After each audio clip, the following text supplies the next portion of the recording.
অথচ আল্লাহ সুবহানাহু ওয়া তাআলা ইমামের ব্যাপারে আঙ্গুল না তুলে কমিটির ব্যাপারে আঙ্গুল তুলতে গিয়ে বলেছে, মসজিদ যারা পরিচালনা করবে 1 নম্বর শুনে রেখে দাও, আল্লাহর প্রতি তোমার ঈমান থাকা চাই। 2 সালাত আদায় করবে। 3 যাকাত প্রদান করবে। 4 নম্বর আল্লাহ ছাড়া পৃথিবীর কাউকে ভয় করবে না। আল্লাহ সুবহানাহু ওয়া তাআলা বলছেন আশা করা যায় এরাই হিদায়াতের উপরে রয়েছে। তার মানে বোঝা যায় যে ইমাম নির্বাচন করার আগে আল্লাহ সুবহানাহু ওয়া তাআলা আগে কমিটি নির্বাচন করেছেন। তার মানে আল্লাহ বোঝাতে চাইছেন কমিটি যদি সব ইমানদার হয়ে যায় তাহলে ইমাম সাহেব আর উল্টো পাল্টা হবে কে না। কি রণকৌশল! আল্লাহু আকবার। এইবার আপনাকে বলি, শিক্ষিত মানুষের মর্যাদা আল্লাহ সুবহানাহু ওয়া তাআলা দিয়েছেন, তাই না? কে দিয়েছেন? কে? আল্লাহ দিয়েছেন। শিক্ষিত মানুষের মর্যাদা আমরা দিতে পারি না। তাই বলে আপনাকে এই কথা বলছি, নবীজি বলেছেন তালাবুল ইলমি ফারিজাতুন আলা কুল্লি মুসলিমিন, প্রত্যেক মুসলিম নরনারীর উপরে ইলমে শিক্ষা করা ফরজ।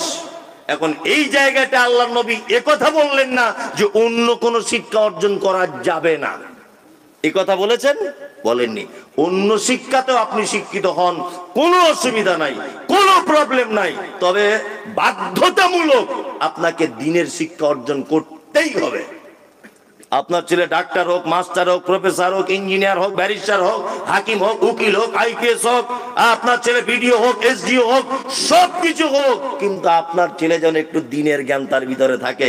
কি করে স্রষ্টাকে চিনতে হয়, কি করে কোরআন মাজিদ পড়তে হয়, কি করে সালাত আদায় করতে হয়, কি করে ওযু করতে হয়, পিতামাতার সঙ্গে কেমন ব্যবহার করতে হয়, বড়দের সঙ্গে কেমন ব্যবহার করতে হয়, এটা যেন হাদিস এবং কোরআনের মানদণ্ডে তার জ্ঞান থাকে।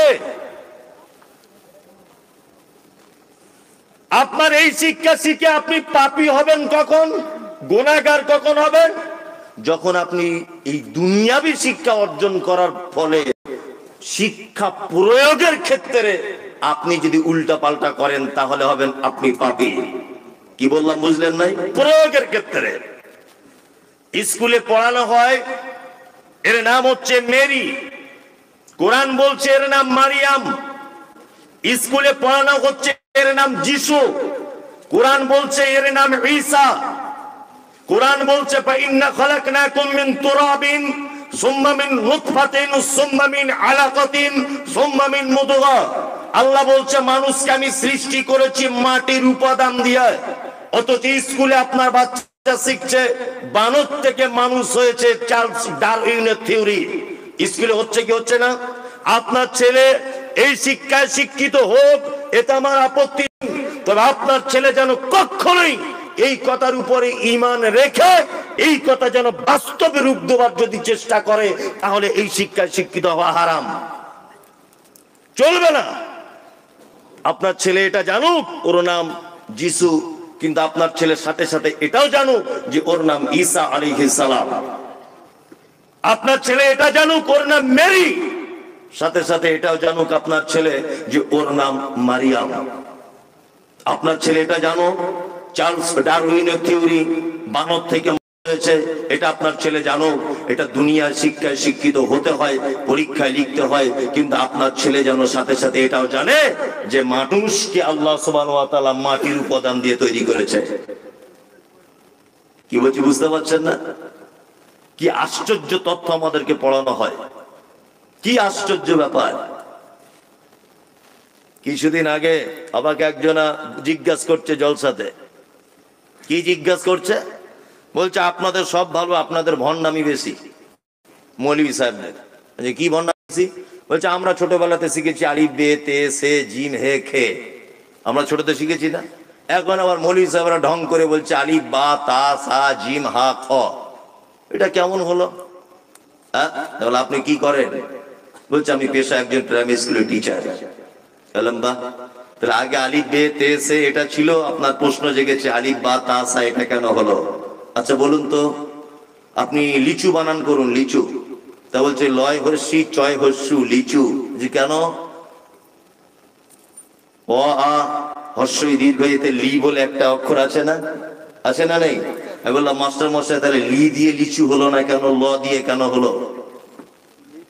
হ্যাঁ, লি চয়সু লিচু হবে, ল দিয়ে হলো কেন? উত্তরটা দেন।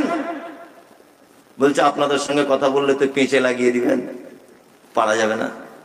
পেঁচে নয়, আপনার ভিতরে গাদা গাদা এরকম সিস্টেম রয়েছে যে মানুষ জানে তারপরে বলতে পারে না। শুধু আপনার আলেমদেরকে দেখতে পান, শুধু আলেমদেরকে দেখতে পান, আর কাউকে দেখতে পান না। যে কথা আপনাকে বলছিলাম, আপনার ছেলে ওই শিক্ষায় শিক্ষিত হোক, কোনো আপত্তি নেই, তবে আপনাকে বুঝে নিতে হবে যে কোরআন মাজিদের বিপক্ষে কথা বলেছে। বলছে মানব থেকে মানুষ হয়েছে, কি আশ্চর্য শিক্ষা! মাঝে সাঝে হাসি পায়, খুব হাসি পায়। এই যে আমাদের বিভিন্ন মাস্টার মশাইদের ঘরে দেখবেন লাগানো আছে একটা ক্যালেন্ডার। প্রথমে এক ছোট্ট মানুষ, হ্যাঁ, তারপরে দেখবেন একটা গড়িয়াল, তারপরে দেখবেন আর একটা মানুষের মতো দেখতে, তারপরে দেখবেন আর একটা, তারপরে দেখবেন আর একটা প্যান পড়া নেই, চামড়ার এরকম একটা হাফুন মতো, তাই না, হাতে লাঠি, তারপরে দেখবেন মানুষ। মানে বোঝাতে চাই যে প্রথমে বাঁদর ছিল, তারপরে ওখান থেকে আর একটু হাইব্রিড বাঁদর হলো, ওর থেকে গড়িয়াল হলো, ওর থেকে আর একটু ইয়ে হলো, ওর থেকে বেনাদো হাতে এসে মানুষ হয়ে গেছে। এটা বোঝাতে চায় না? হ্যাঁ, ওদের মাথাতে কি মগজ নাই নাকি? ছি ছি ছি, এগুলো কি করে মানুষ বুঝে এই বিজ্ঞানের যুগে? হ্যাঁ, বোকা মানুষ তো বুঝবে না। আপনার বাড়িতে একটা গরু আছে, দেশি গরু। আমি যদি অস্ট্রেলিয়ান একটা হাইব্রিড গরুর বীর্যকে এনে ডাক্তারবাবুর পরামর্শে যদি তার ভিতরে যদি পুশ করি, আচ্ছা বলুন তো, হাইব্রিড একটা গরুর বাচ্চা তার পেট থেকে পাওয়া যাবে কি যাবে না? যাবে, সম্ভব, অবশ্যই সম্ভব। কিন্তু আমি যদি একটা ঘোড়ার বীর্যকে নিয়ে যদি ওই গরুর জরায়ুতে যদি পুশ করি, আচ্ছা বলুন তো, ঘোড়ার বাচ্চা হবে সম্ভব না অসম্ভব? অসম্ভব, হতে পারে না। কারণ ওর পেটের ভিতরে ঘোড়ার সিস্টেম নেই, গরুর সিস্টেম আছে। তাহলে মানুষ সব ওই করত। বানর একটা ভিন্ন প্রাণী, তার থেকে মানুষ হয় কি করে? তার থেকে অন্য জাতের বাঁদর হতে পারে। যেমন ঘোড়াতে আর গাধাতে মিলন করলে ঘোড়ার মতো একটু দেখতে হয়, গাধার মতো একটু দেখতে হয়, খচ্চর, এটা সম্ভব। কিন্তু বানর আর কোথায় মানুষ? এটা হয় কি করে? আল্লাহু আকবার। আপনার ছেলে এগুলো সব শিখুক, বানর থেকে মানুষ, এটা আপনার বেটা শিখুক। কিন্তু আমার আপত্তি এই জায়গায়, সাথে সাথে এটাও আপনার বেটা জানুক যে মানুষকে মাটির উপাদান দিয়ে তৈরি করা হয়েছে। তাহলে দুটোই বজায় থাকবে, এটাও থাকবে ওটাও থাকবে। শিক্ষিত মানুষদের সম্মান আমরা দিতে পারিনি, ইসলাম দিয়েছে। ইসলাম শিক্ষিত মানুষদের কত সম্মান দিয়েছে, এই দেখুন, আপনাকে শিক্ষার কত মর্যাদা দিয়েছে ইসলাম। আচ্ছা বলুন তো, বাড়িতে কুকুর লালন পালন করা এটা জায়েজ না না জায়েজ? না জায়েজ। নবীজি বলেছেন, কেউ যদি বাড়িতে ইচ্ছাকৃত যদি কুকুর যদি রাখে, প্রত্যেক দিন সকালে তার আমলনামা থেকে 2টি উহুদ পাহাড়ের সমান নেকি মাইনাস করে দেওয়া হবে। অনেক ধনী মানুষকে দেখতে পাওয়া যায় বাড়িতে ঢং করে বাড়িতে কুকুর পুষে রাখে, রাখে না? হ্যাঁ, ও জানে না যে ক্ষতি কি হচ্ছে, একে তো নেকি করতে পারে না, তারপরেও যে 50,000 দান করে নেকিটা হয়েছিল, কুকুর থাকার কারণে সাথে সাথে মাইনাস, চলবে না। তবে মুহাম্মদ সাল্লাল্লাহু আলাইহি ওয়াসাল্লাম এই কথা বলেছেন, প্রশিক্ষণ প্রাপ্ত কুকুর যদি হয় তাহলে তুমি তোমার বাড়িতে রাখতে পারবে, তোমার গরুর গোয়ালটা চৌকি দেওয়ার জন্য, তোমার সম্পদকে রক্ষা করার জন্য, তোমার বাড়িতে সিকিউরিটি হিসেবে কাজ করবে। প্রশিক্ষণ প্রাপ্ত শিক্ষিত কুকুর হলে রাখা বৈধ। কি বুঝলেন? মুহাম্মদ সাল্লাল্লাহু আলাইহি ওয়াসাল্লাম শিক্ষিত কুকুরকে পর্যন্ত মর্যাদা দিতে গিয়ে বলেছেন তুমি তোমার কাজে লাগাতে পারো। মানুষ তো দূরের কথা, কুকুরও যদি শিক্ষিত হয়, এটা আমার মালিকের মুরগি আর এটা পাশের বাড়ির মুরগি, এই জ্ঞানটা যখন তার থেকে যাবে, তুমি বাড়িতে রাখতে পারো, প্রয়োজনে প্রয়োজনে রাখতে পারো। তার মানে বোঝা যায় শিক্ষিত মানুষের মূল্য শুধু আমরা দিতে পারিনি, মুহাম্মদ সাল্লাল্লাহু আলাইহি ওয়াসাল্লাম কুকুরকে পর্যন্ত দিয়েছেন যে যদি প্রশিক্ষণ প্রাপ্ত হয় তাকে তুমি প্রয়োজনের খাতিরে বাড়িতে রাখতে পারো। আমরা শিক্ষিত মানুষদের দিতে পেরেছি মর্যাদা? দিতে পেরেছি বলুন? দিতে পারিনি। অনেক সময় অনেক অভিযোগ, মানে স্লোগান সোশ্যাল মিডিয়াতে দেখতে পাওয়া যায়, যায় না? কি দেখতে পাওয়া যায়? এই সরকার, মমতা ব্যানার্জি সরকার কলকাতা নেতাজি ইন্ডোর স্টেডিয়ামে ডেকে ওই ইমাম সাহেবদের 10-12 বছর পরে 500 টাকা বাড়িয়েছে, এ দাবি মানছি না, মানবো না, এই টাকা নিচ্ছি না, নেবো না, অমুক তমুক, এটা ওটা করি কি করি না? অনেক সময় রাস্তাঘাটে অবরোধ করি না আমরা? সরকারের ভুল হয়ে গেলে বা কোনো নেতা মন্ত্রী ধর্মীয় ব্যাপারে আঘাত করলে আমরা তার বলিষ্ঠ কণ্ঠে বক্তব্য দিয়ে প্রতিবাদ জানাই কি জানাই না? জানাই। কেন জানাবেন? কেন জানাবেন? আপনি তো শিক্ষিত মানুষকে মর্যাদা দেননি। আমি মমতাজুল ইসলাম MBBS ডক্টর ধরে নেন, আমি উচ্চ একজন শিক্ষিত মানুষ, আর এই যে লোকটা না, ইনি হচ্ছেন উচ্চ শিক্ষিত লোক, MBBS ডক্টর, বিশাল ডিগ্রি লোকটার। ভাই আমার খুব ভালো, যাই হোক এখানে এসে এত সুন্দর ব্যবহার দেখলাম মানুষের, মানে মেহমানদারিতে এসব ভাইদের, আমি খুব মুগ্ধ আজকে, সত্যি খুবই ভালো লেগেছে। তাই ভাই খুব শিক্ষিত মানুষ, এই ভাই এই গ্রামে বাড়ি বেনাদাওয়াতে, আর আমার নাম মমতাজুল ইসলাম, আমি রিক্সা চালাই। আমি লেখাপড়া খুব একটা বেশি জানি না, আগে টোটো চালাতাম, এখন টোটোর ভাড়া কম, ব্যাটারি খারাপ হয়ে যাচ্ছে, ওই জন্য আবার রিক্সা কিনেছি, নিয়ে রিক্সা চালাই। না, আমরা দুজনা গ্রামে 2 দিন পরে ভোট, পঞ্চায়েতের দুজনা ভোটে দাঁড়িয়েছি। আমি তৃণমূল থেকে দাঁড়িয়েছি, ও দাঁড়িয়েছে CPM থেকে বা নির্দল থেকে। আমি কি করি? রিক্সা চালাই, অশিক্ষিত গন্ডমূর্খ, বুঝলেন না? আর উনি শিক্ষিত মানুষ, উনি দাঁড়িয়েছেন নির্দলে, আমি দাঁড়িয়েছি তৃণমূলে, ধরে না, বোঝানোর জন্য বলছি। আচ্ছা বলুন তো, যে রেজাল্ট আউট হবে জিতবে কে? কথা বলুন, সম্ভব না বেশি কার? হ্যাঁ, রাইট, ঠিক বলেছো, ভয় না করে রানিং পার্টি জিতবে না? তার মানে আমরা, আপনারা আমাকে প্রধানের কাছ পর্যন্ত, অর্থাৎ বিডিও পর্যন্ত বা অঞ্চল পর্যন্ত পৌঁছিয়ে দিয়েছেন একজন অশিক্ষিত গন্ডমূর্খ লোককে ভোট দিয়ে। কি বলছি বুঝতে পারছেন না? অথচ একটা শিক্ষিত মানুষ, জ্ঞানী মানুষ, তাকে কেউ ভোট দিলেন না। তাহলে এই লোকটা যখন MP ভোট হচ্ছে, MLA ভোট হচ্ছে, একটা চোর ভোটে দাঁড়িয়েছে, আপনি জানেন এলাকার 1 নম্বরের খুনি, কিন্তু রানিং পার্টিতে দাঁড়িয়েছে বলে ভোট দিয়ে দিলেন। অথচ একজন মাস্টার মশাই দাঁড়িয়েছে, ভদ্র মানুষ দাঁড়িয়েছে, নির্দলের প্রার্থী, একজনও ভোট দিলেন না। আপনি চোরকে পাঠিয়েছেন পার্লামেন্টে, ওর থেকে ভালো কিছু আশা করতে পারেন? বলুন, পারেন না। কোথাও শিক্ষিত মানুষদের মর্যাদা নেই। এই জন্য আজকে সমাজে এই অরাজকতা। শিক্ষিত মানুষদের সম্মান দিতে শিখুন। আজকে আমাদের সমাজের কি অবস্থা? শিক্ষা অধঃপতনে চলে যাচ্ছে। তার আরেকটা কারণ, আগামী জেনারেশন পঙ্গু হতে চলেছে। আপনাকে বলে দিলাম, এটা আগামী 2-10 বছরের শিক্ষা ব্যবস্থা পঙ্গু হতে চলেছে। এই যে আপনাদের মুর্শিদাবাদী মনে হচ্ছে সম্ভবত একটা চ্যানেল আছে, পল্লীগ্রাম না কি বলছে, শফিকের ভিডিও, হ্যাঁ, ফচকে ছেলে কি করে পরের মেয়েকে পটিয়ে পাঠিয়ে বিয়ে করতে হয় এটা দেখায় না? হ্যাঁ, আর কি করে বউ সাজতে হয় এটা দেখায়, কি করে পরের মেয়েকে এরকম করে গুতা দিতে হয় এটা দেখায় ওখানে, হ্যাঁ, কি করে কাকে চোখ মারতে হয় এটা দেখায়, কোমর দুলিয়ে মানে পেট বার করে ড্যান্স করতে হয় বাচ্চা ছেলেকে, এটা দেখানো হয় না? দেখানো হয় কি করে মিথ্যা কথাটা গুছিয়ে বলতে হয়, এই ভিডিওটা দেখানো হয়। আর আপনার আমার বাড়ির মেয়ে, আপনার আমার বাড়ির ছোট বাচ্চারা মোবাইলে লিখতে না পারলে বলছে শফিকের ভিডিওটা করছে, কি করছে না? সারাদিন এই নিয়ে ব্যস্ত, সারাদিন টোটাল সমাজের সিস্টেমটাই নষ্ট করে দিয়েছে। আর ইহুদি খ্রিস্টান এটা চাইছে, ইহুদিরা যেরকম হোক, আর সব বাচ্চা ছেলে পঙ্গু হয়ে যাক। এগুলো হচ্ছে কি হচ্ছে না? আল্লাহু আকবার। এই সমস্ত চ্যানেলগুলোকে বয়কট করা দরকার অবিলম্বে। সরকারি পক্ষ থেকে এদের ব্যাপারে কড়া স্টেপ নেওয়া উচিত।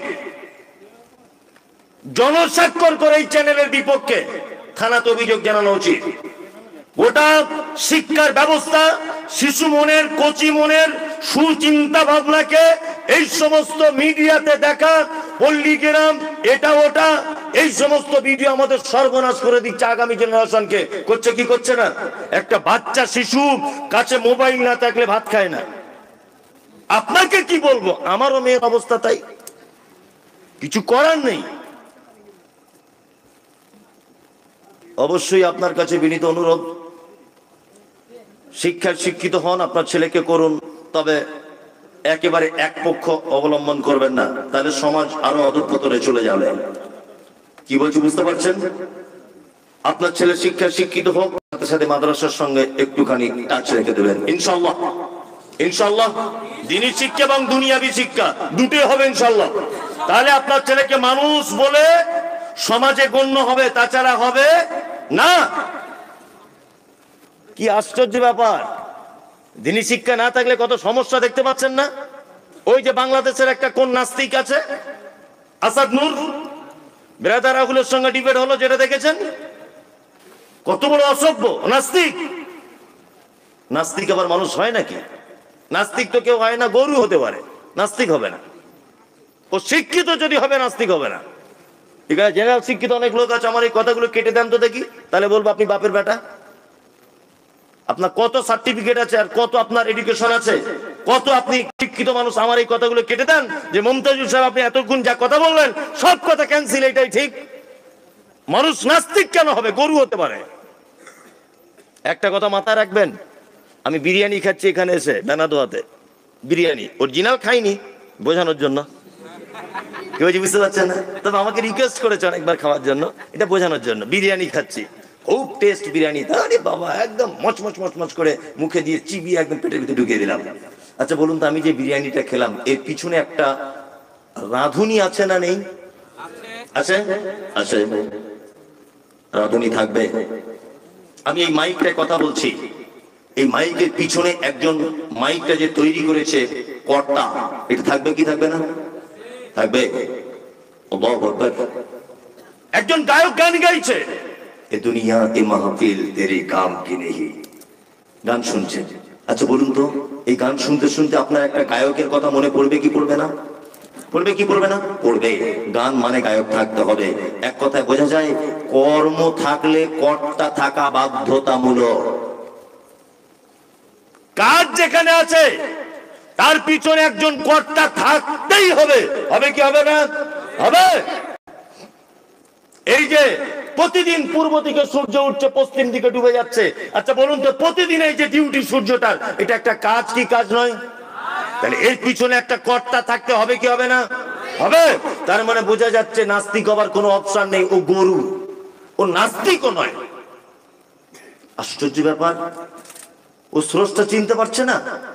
রসগোল্লা খেয়েছেন? রসগোল্লা খান, খুব মিষ্টি, খুব টেস্ট, তাই না? খুব টেস্ট। আমি এখানে খেলাম 2 পিস, খুব টেস্ট দানাদার রসগোল্লা। আচ্ছা এই রসগোল্লাটা যখন খান, এতেও তো স্রষ্টাকে আবিষ্কার করা যায়। মাথা রাখবেন, স্রষ্টাকে আবিষ্কার করতে হয়। আবিষ্কার মানে খুঁজে পাওয়া, স্রষ্টাকে খুঁজে পেতে হয়। কেমন করে? আপনাকে একটা জিনিস বলে দিচ্ছি। রসগোল্লা যেটা আপনি মুখে দিয়ে খুব টেস্ট, উড়ি বাবা রে, সাংঘাতিক ব্যাপার। বলুন তো, রসগোল্লা তৈরি হয় কি দিয়ে? ছানা, তাই না? আচ্ছা ছানা তৈরি হয় কি দিয়ে? দুধ। দুধ তৈরি হয় কোথায়? গরুতে। গরু খায় কি? ঘাস খায়, তাই না? ঘাস খায়। ও বিচুলি খায়, যেটা ধানের খড় খায়, তাই না?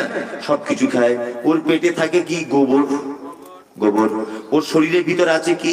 রক্ত, তাই না? এই রক্ত গোবর, তার মাঝখান থেকে সাদা স্বচ্ছ দুধ তার বাঁট দিয়ে টেনে টেনে বার করা হয়। এই যে টোটাল পদ্ধতিটা, একটা গরু ঘাস খেলো, ঘাস খাওয়ানোর পরে চিবিয়ে চিবিয়ে পেটে গোবর হলো, ওর ভিতর থেকে আবার দুধ তৈরি হলো। আচ্ছা কোনোদিন দুধ পান করতে গিয়ে গোবরের গন্ধ পেয়েছেন? পাননি। কে এই সিস্টেম করলো? কে? আল্লাহ। আল্লাহ, আল্লাহ। মানুষ নাস্তিক হয় কি করে? অসম্ভব, নাস্তিক হতে পারে না কেউ। যে বলছে আমি নাস্তিক, there is no God, আল্লাহ বলে কেউ নেই, ও নাস্তিক নয়, ও গরু। এই রসগোল্লা পর্যন্ত আসা, বলুন তো দেখি এর পিছনে একজন কর্তা আছে না নেই?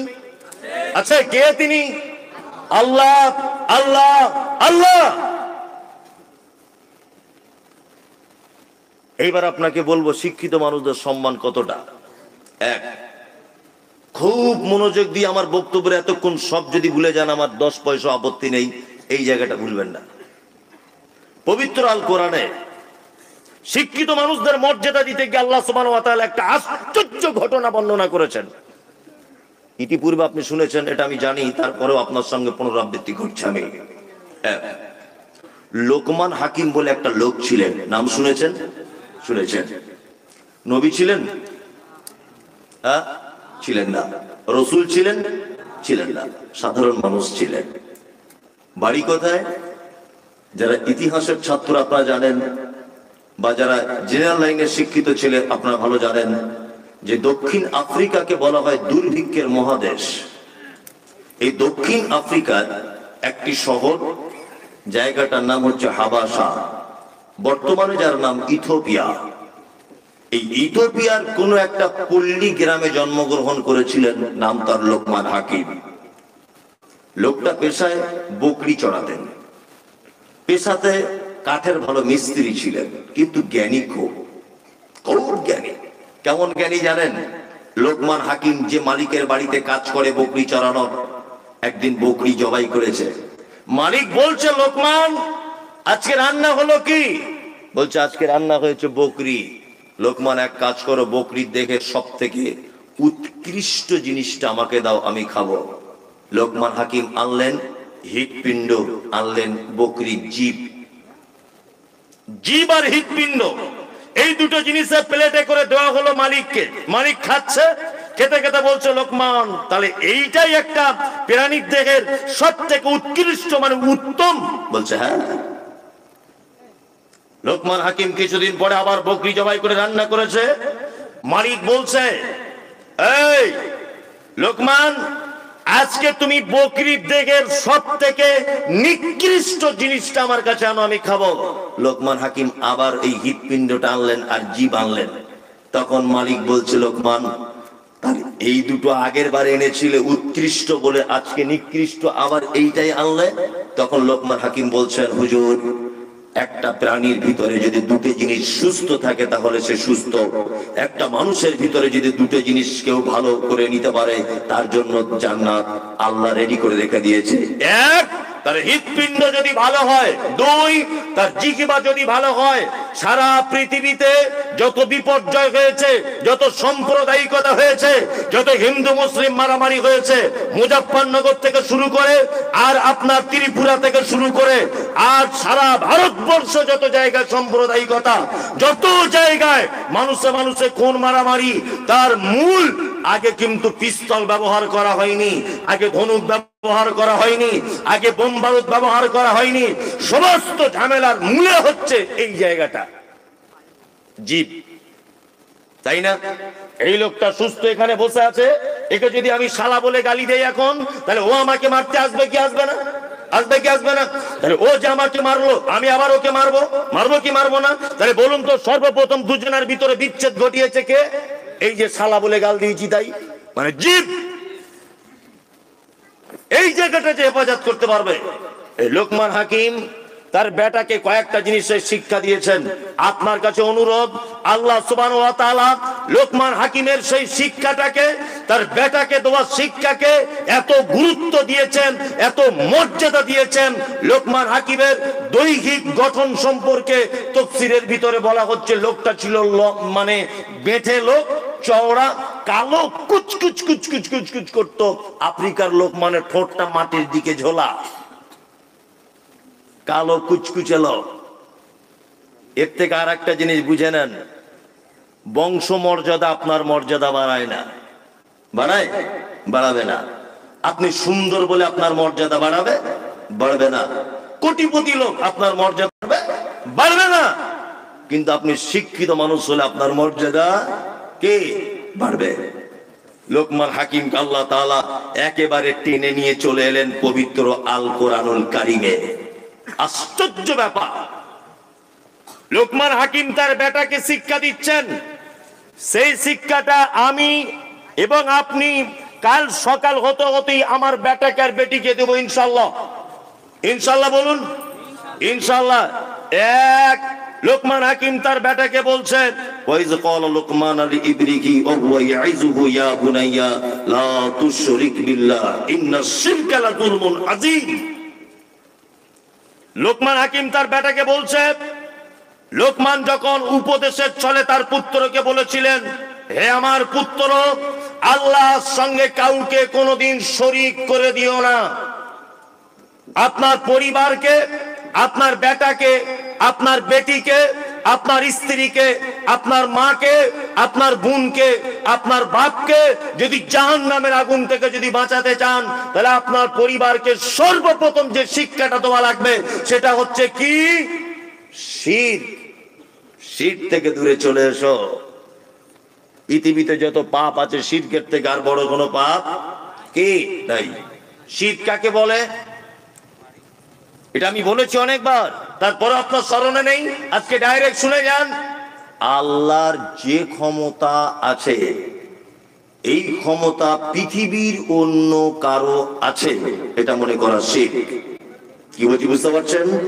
আল্লাহর যে ক্ষমতা আছে, এই ক্ষমতা পৃথিবীর অন্য কারো আছে এটা মনে করা শিরক। রুজির মালিক কে? হায়াতের মালিক মত আল্লাহ। রুজির মালিক আল্লাহ, কিন্তু ওই বেলডাঙ্গা বড়ুয়ার মোড়ে একটা দোকান আছে খুব ভালো, দোকানের পাল্লার তলাতে দেখছি একটা তাবিজ ঝোলানো আছে, বলছে বেচা কেনা বেশি হবে।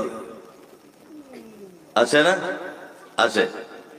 গাড়ির ড্রাইভার নতুন গাড়ি কিনেছে, তাবিজ করে ল্যামিনেশন করে ঠিক ড্রাইভারের সামনে দেখছি টাঙানো আছে। আছে না নেই? আছে আছে। দোকানদার দোকান খুলেছে, ফার্স্ট কাস্টমার গিয়ে বলছে ভাই ধারে 5 টাকার মুড়ি দাও। আস্তাগফিরুল্লাহ, এখনো বউনি হয়নি আর ধারে মাল। বলে কি বলে না, ধারে দিলে তোমার ক্ষতি কি?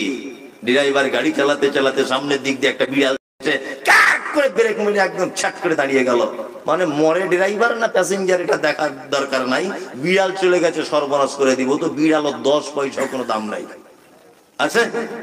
দোকানদার দোকান খুলেছে, সকালবেলাতে ঝাড়ু দিতে হবে, ধূপবাতি জ্বালাতে হবে, তারপর কাস্টমারকে মাল দিতে হবে, তাই না?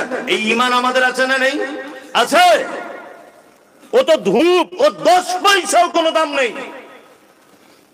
ও তো গোবর দিয়ে আর কাঠের গুঁড়ো দিয়ে তৈরি হয়, ওর 10 পয়সাও কোনো দাম নেই। ও তোমার দোকানের ভালো মন্দ কি করে দিতে পারে? করে দিতে পারে। রুজি কার পক্ষ থেকে আসে? কার? আল্লাহ। অনেক মানুষ বলেছে পরিশ্রম করি বলে আজকে এই জায়গায় পৌঁছাতে পেরেছি। ঘোড়ার ডিম। পরিশ্রম করেছো বলে এই জায়গায় তুমি পৌঁছেছো। পরিশ্রম করলে সম্পদ বাড়ে? কে তোমায় বলেছে? পরিশ্রম করলে যদি সম্পদ যদি বেড়ে যেত, তাহলে বনের রাজা সিংহ না হয়ে গাধা হতো। গাধা, গাধা বেশি পরিশ্রম করে, সারাদিন মালিকের বোঝা বইছে। বইছে না? সারাদিন মালিকের বোঝা বইছে। আর বনের সিংহ কোন দাদাগিরি মেরে বেড়াচ্ছে বনের ভিতরে। মানে বোঝা যায় শুধু আপনার পরিশ্রমের সফলতার মাপকাঠি নয়, উপর থেকে 50,000 বছর আগে যেটা সিলেক্ট করে দেওয়া হয়েছে ওইটার উপরে আপনাকে দাঁড়িয়ে থাকতে হবে। শিরক মারাত্মক বড় পাপ। ছোটখাটো শিরক আছে, বড় শিরক আছে। বড় শিরক মানে হচ্ছে ওই যে দেখতে পাচ্ছেন সোশ্যাল মিডিয়াতে সব মাজারে গিয়ে, কবরে গিয়ে, বট গাছের তলায়, আম গাছের তলায় সিজদা দিচ্ছে মানুষ। দেখতে পাচ্ছেন? কি আশ্চর্য ব্যাপার। আবার বলছে আমাদের পীর সাহেব জীবিত অবস্থায় যা পাওয়ার ছিল মরার পরে পাওয়ার আরো বেড়েছে। আশ্চর্য ব্যাপার। বলছে পীর সাহেব অবস্থাতে যে পাওয়ার ছিল ওর মরার পরে আরো পাওয়ার বেড়েছে। তাজ্জব ব্যাপার। শিরক 2 ভাগে বিভক্ত। এক হচ্ছে শিরক আকবার আর এক হচ্ছে শিরক আসগার। একটা হচ্ছে বড় শিরক, একটা হচ্ছে ছোট শিরক। বড় শিরক আল্লাহকে বাদ দিয়ে অন্য কাউকে তার সমকক্ষ মনে করে সেই কাজ করা, এটা হচ্ছে আকবার। আল্লাহকে বাদ দিয়ে অন্য কোন জায়গায় মাথা নত করা, কাউ কবরে সেজদা দেওয়া, গাছতলাতে সেজদা দেওয়া, এর নাম কি? বড় শিরক। ছোট শিরক আছে অনেক কোয়ালিটি। তার ভিতরে আমাদের হাতে বাড়ির মেয়েরা বিশেষ করে এগুলো করে, যে হাতে দেখবেন তাবিজ, লাল সুতো, কালো সুতো পরে ঘুরছে না? সব শিরক, সব শিরক।